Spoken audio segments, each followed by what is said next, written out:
आज आपण पित्तशामक व पाचक असं कोकमचं पारंपरिक आगळं बनवणार आहे। हे आगळं वर्ष काय तर 2 वर्षसुद्धा तुम्ही स्टोअर करून ठेवू शकता।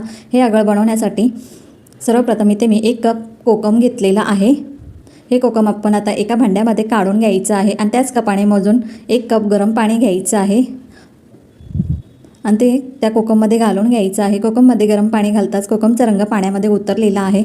आता हे झाकण न ठेवता 1 तासभर आपण हे कोकम पाण्यामध्ये भिजत ठेवायचं आहे।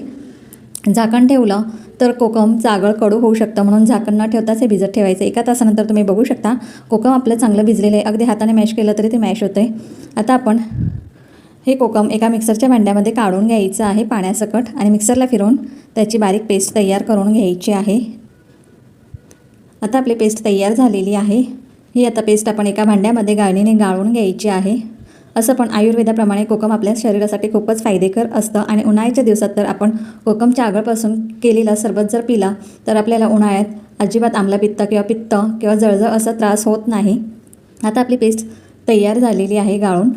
आता आपण या पेस्टमध्ये त्याच कपाने मोजून 2 कप साखर घातलेली आहे। साखरेचं प्रमाण तुम्ही तुमच्या आवडीनुसार वाढवूही शकता, पण एवढी साखर पुरेशी होते। त्यानंतर एकत्रित करून घ्यायचं आहे पेस्टमध्ये साखर चमच्याने।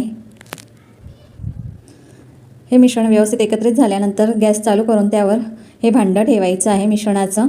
गॅस आपण मिडियमच ठेवायचं आहे आणि सतत चमच्याने मिक्स करत हे आपण चांगलं उकळून घ्यायचं आहे। अगदी 2 ते 3 मिनिटानंतर तुम्ही बघू शकता मिश्रण आपलं गरम झालं की त्यावर चांगली शाईन आलेली, चकाकी आलेली आहे ह्या मिश्रणाला। हे मिश्रण आपण सतत चमच्याने मिक्स करत राहायचं आहे। आता आपल्या मिश्रणाला उकळी आलेली आहे। व्यवस्थित साईडने चमच्याने सर्व बाजूने फिरवून व्यवस्थित हे मिश्रण एकत्रित करून घ्यायचं आहे सतत। आता आपलं मिश्रण तयार झालेलं आहे, तुम्हाला मी दाखवते व्हिडिओमध्ये। त्यानंतर आपण यामध्ये भाजलेल्या जिऱ्याची पूड घालायची आहे। अर्धा चमचा पुन्हा मिश्रण एकत्रित करून घ्यायचे। पुन्हा अर्धा चमचा सेंधव मीठ घालायचं आहे। पुन्हा एकत्रित करून घ्यायचं आहे। अगदी 1 मिनिट हे आपण असंच गरम करत ठेवायचं आहे मंद गॅसवर।